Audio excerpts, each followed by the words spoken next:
And that is why I am so honored to be here today and to be invited by Strive Together to share a story of how I was sitting in the College Career Center, not sure what I should do.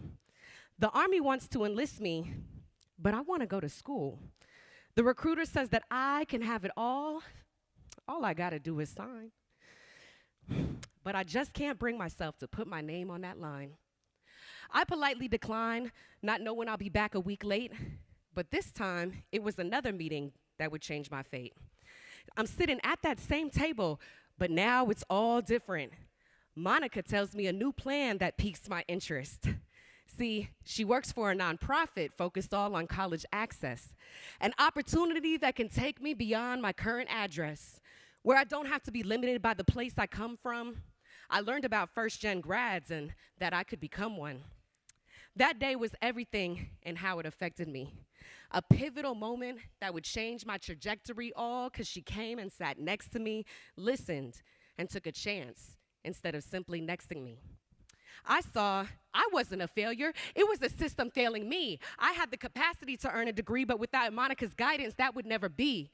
Because how would I see how college could help me rise out my neighborhood? I mean, how could I imagine something I'd never seen? If I'd never been exposed, how could I even dream? That day was everything in how it affected me. A pivotal moment that would change my trajectory because I wasn't raised by my parents, but neither made it past middle school. Never having the opportunity to see how education could be used as a power tool that would build a new future, a shift in the system. But it's beyond the individual, it's a whole ecosystem. Collaboration across sectors, parents, teachers, directors, policymakers, other students, showing I'm not alone when going through this. Life, it's about choices. We're all met with a fork in the road. Take risks or play it safe. Which way will you go?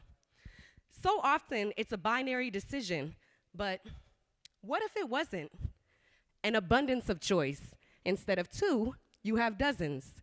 Wouldn't you agree that that could make all the difference for kids that didn't fit into either path because they were simply different? Because I know I haven't gone down a traditional route.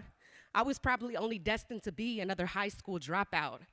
But I can't imagine just where I would be if I didn't at least have a shot at upward economic mobility. And don't get it wrong, every day is still a struggle. But now I have the chance to see the world from beyond just my bubble, to break generational curses by becoming the first kid in my family to make it out and not having to become a sellout. Now I see it's more than me. I am an impact that ripples throughout my whole community. I went from doing, okay, thank you. I went from doing fractions to theory of action, fantasizing about what could happen if one's life road wasn't determined by a zip code, if the pipeline to prison was replaced with the cradle to career and every statistic was shattered until inequality disappeared. We can strive together in this mission. We can uphold this vision. We can tear down the limits that our society has held up because we aren't starting from scratch. The roadmap's been developed. We know about the power of collective impact, connecting communities, just like here today, coming together in unity. And I know the work, it can get lonely. You might not always see the outcome. And with so much need, it seems the work may never be done. So if you need, slow down. But please, don't ever stop. Remember why you started.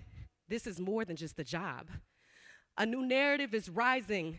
We're on track for a new plan that spans from Cincinnati to San Fran. So take a deep breath. Fill your lungs with renewed energy.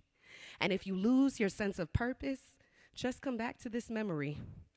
Tap into potential, knowing you can change a life.